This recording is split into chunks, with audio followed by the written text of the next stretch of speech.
Okay, then आज हम Glasgow comma scale के बारे में जानेंगे। ग्लासगो कॉमा स्केल मतलब क्या है? ग्लासगो कॉमा स्केल जानते हो, आप लोगों ने सुना नहीं होगा, but it is so important in all. जब आपके सर में चोट लग जाती है या कुछ होता है ना, देन उस मतलब आप अज्ञान हो जाते हो, मतलब अनकॉन्शियस हो जाते हो।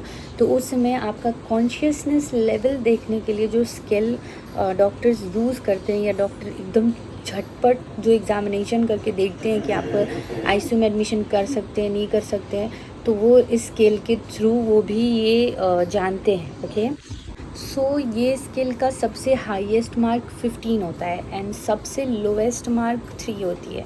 अगर आपको 8 मार्क्स से नीचे, मतलब कि मैंने आपका एग्जामिनेशन किया और आपको 8 आया और 8 से नीचे आ रहा है, ठीक है, 8 पॉइंट से, तो आपको इमीडिएटली आईसीयू में एडमिशन मतलब कि डॉक्टर करा देते हैं।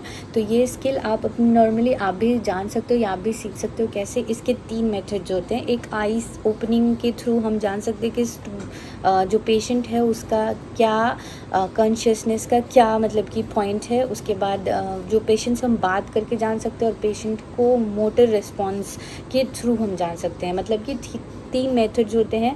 First is I opening, second is verbal response, third is motor response. ठीक है, बेस्ट मोटर रिस्पॉन्स को ही माना जाता है। आई ओपनिंग के मतलब कि हम मैं 4 पॉइंट में उसको हमने, जैसे कि 1 2 3 4 4 पॉइंट हमने दिए हैं आई ओपनिंग के। और वो आई ओपनिंग का फर्स्ट पॉइंट ये होता है कि अगर वो स्पॉन्टेनियसली अपना आँख खोलता है तो उसको मतलब कि 4 पॉइंट देते हैं।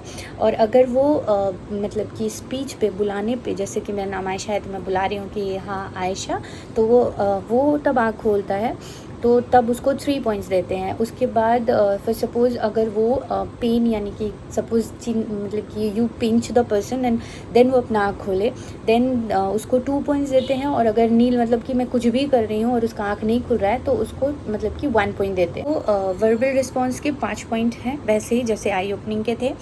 तो 5 से शुरू करते हैं, 5 4 3 2 1। ठीक है, ओरिएंटेड अगर मतलब कि मैं कैसे बताऊँ आप लोगों को वर्बली, जैसे कि सब कुछ मैं उसको बुला रही हूँ आयशा एंड ही रिस्पॉन्स, ठीक है, देन उसको हम 5 पॉइंट्स देते हैं, मतलब कि ही इज़ गुड 5।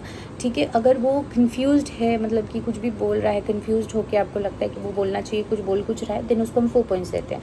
उसके बाद वो इनअप्रोप्रिएट कुछ बात कर रहा है, ठीक है, देन हम उसको 3 पॉइंट्स देते हैं। अगर वो इनकम्प्रिहेंसिबल साउंड्स निकाल रहा है, मतलब कि कैसे कैसे साउंड्स निकाल रहा है सोते वक्त, या वो अनकॉन्शियस है, देन उसको हम 2 मार्क्स देते हैं। एंड देन अगर वो मतलब कि कुछ नहीं रिस्पॉन्स कर रहा है वर्बली, तो हम उसको 1 मार्क्स देते हैं। इस तरीके से हम उनके कॉन्शियसनेस लेवल के थ्रू, मतलब कि वो कैसे वर्बली बात कर रहा है उसके थ्रू हम जान सकते हैं कि उसका कितना मतलब कि स्कोरिंग सिस्टम क्या है, उसको मतलब कि वो आईसीयू में एडमिशन लेना चाहिए नहीं लेना चाहिए। जैसे वील टॉक अबाउट मतलब कि जैसे कि मोटर रिस्पॉन्स के बारे में भी। मोटर रिस्पॉन्स को भी वैसे ही ये बेस्ट माना जाता है मेथड, और उसको 6 5 4 3 2 मतलब 6 से मार्किंग किया। वो वाली जो थी वो 4 से मार्किंग थी, आई वाली। वर्बल वाली जो 5 नंबर से शुरू थी, और मोटर वाली जो 6 नंबर से शुरू थी। ठीक है, तो वैसे ही कैसे अब motor response, how can you classify this, मतलब कि आप कैसे समझोगे मोटर रिस्पॉन्स में? अगर वो इंसान आपका ओबे करता है, सपोज़ आप बोलोगे उसको कि अपना सर उठाओ, तो वो सर उठाता है, then you give him 6 marks, वो सब कुछ इंटैक्ट है। अगर वो लोकलाइज कोई एक पोर्शन है, अगर सपोज़ तुम मतलब कि कुछ बोल रहे हो but he is not like obeying, वो कोई एक पोर्शन ही कर रहा है, लोकलाइज कुछ है, then 5 marks you give him. अगर वो विड्रॉ करता है, सपोज़ तुम उसको पिंच कर रहे हो और वो विड्रॉ कर रहा है, देन वो विड्रॉ करते इसमें, देन उसको तुम 4 मार्क्स देते हो, आई थिंक, है ना। एंड उसके बाद सपोज़ उसका कोई एबनॉर्मल फ्लेक्शन है कि मतलब कि सिर्फ वो एबनॉर्मल मूवमेंट्स कर रहे हैं, ठीक है, देन उसको तुम 3 मार्क्स देते हो।